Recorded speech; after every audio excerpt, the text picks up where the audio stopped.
Did you know that playing at a higher world tier may actually be hurting you rather than helping you? Let's get into it.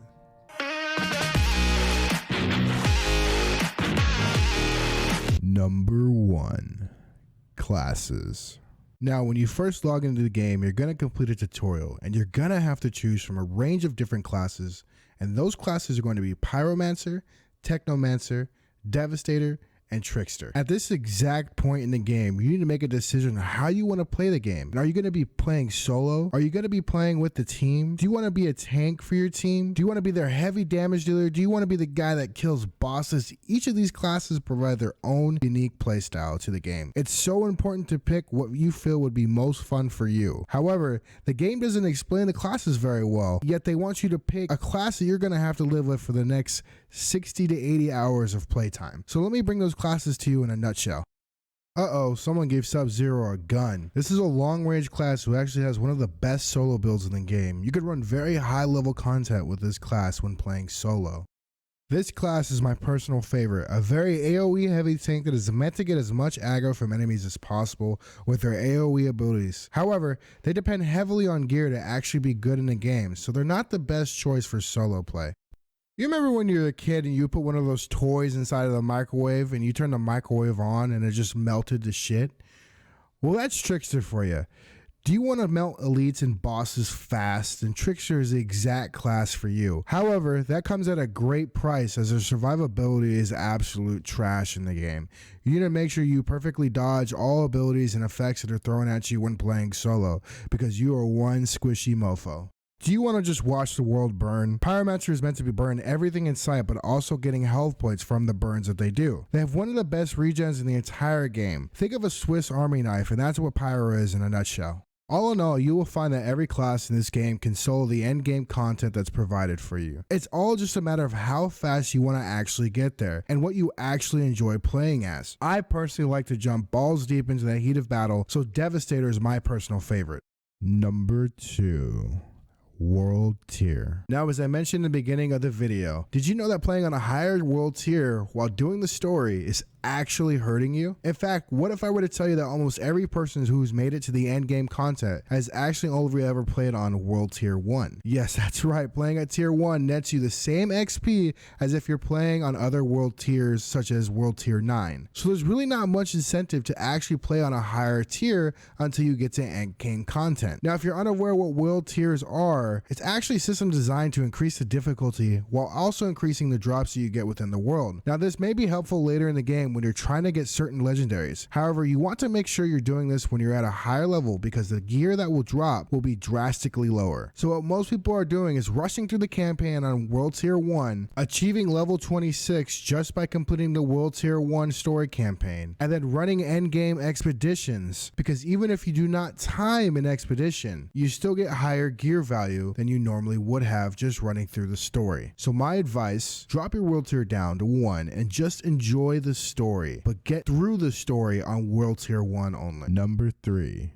resources. Now, this one is a loaded topic, but I will try my best to condense this down as best as possible. Resources: what do I spend, what do I keep, and what do I look out for? So the game has 5 resources: scrap, leather, iron, and titanium. It also has a special currency called shards. Let's start off with scrap. Scrap is used to purchase items from vendors that have higher level weapons for the most part. You can obtain scrap by selling inventory to these vendors. However, I strongly suggest instead of selling your weapons early on, you should instead destroy them simply for the mods, so you can craft those mods onto future iterations of weapons that'll be better than ones you currently have. Leather will be most commonly used to swap out mods for a different mod. You can gain leather by killing monsters or dismantling clothing pieces like boots, chests, and gloves. Honestly, this resource becomes very abundant towards a later stage of the end game, as you'll be mass enchanting and destroying gear that you do not need anymore. Iron is most commonly used to upgrade weapon rarity or switch your variant on the weapon. Now, what I mean by variant is, let's say we have an assault rifle and we want to turn this assault rifle into a burst fire rather than a fully unloaded clip fire. When you rescue a certain summon from the main story, you have the option to actually switch the variant on your weapon from a burst fire to a fully automatic. There are also other variants depending on the type of weapon that you want to change. This is what iron will be used for. It'll cost a small amount. Iron is also used to improve the rarity of a particular item. Now, iron is only used for the stages between a blue item to a purple item. You can use iron to actually upgrade it to that purple item. Next up is titanium. Titanium is most commonly used to level up pieces of gear that is probably one of the most important resources to hold on to for most of the game. The only way you get titanium is by scrapping high level pieces of gear such as purples and legendaries. Now, when you're first starting out, this particular resource will be very scarce, especially if you're playing on lower tiers. Do not worry, however, as you run endgame content, the amount of titanium you gain will be very vast. Last up is anomaly shards. Anomaly shards are most commonly used to upgrade the substats of your weapon. As you start to invest anomaly shards into weapons, you'll notice the percentage of whatever the shard that you're investing in will increase. Now, this varies depending on the gear. The anomaly shards themselves can be refunded when crafting. This is very important to know early on so that way you don't hold on to your shards for no reason. Feel free to spend them as much as you actually want.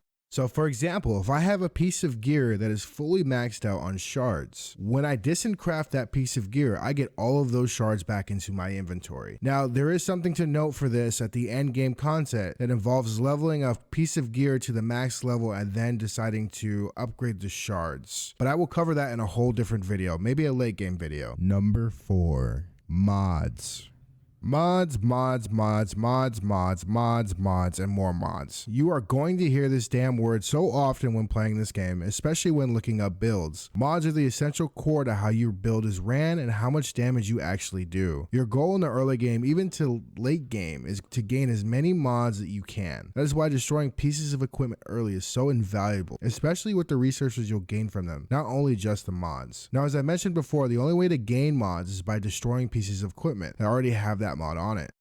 Mods are heavily dependent on the build that you are currently wanting to run. Now, do not stress about this early on. Mods will be very scarce to you and options will be very limited. The best mods tend to come from a tier 3 and tier 3 mods only come from legendaries. Legendaries will become more abundant the further into the endgame that you get to. So again, do not worry too much on mods during your early leveling. Just destroy everything you have until you get to the endgame or are finished with the story. And don't worry, this won't be the last time we talk about mods and Outriders. If I find this video gets enough traction, perhaps I'll make another video on mods and builds that you could possibly run for your class. Number 5. Have fun. And finally, we reached number 5. Have fun. Seriously, I put this as number 5 tip because having fun is what playing a game is all about. When playing Outriders, you'll find many people trying to tell you to play your build a certain way or to do a certain thing. But the most important thing is to have fun. If you want to run a high world tiers and open world content, then run it. There are plenty of ways to min-max all your gear sets and everything that you gain. You could, for example, use bugs or exploits to get certain pieces of gear faster than most people. But if that's not fun to you, don't do it. We are currently at a stage of information and pioneering, so everybody right now wants to try 50 million different builds, and that's the great thing about Outriders. You're allowed to do that as respecting your class tree is free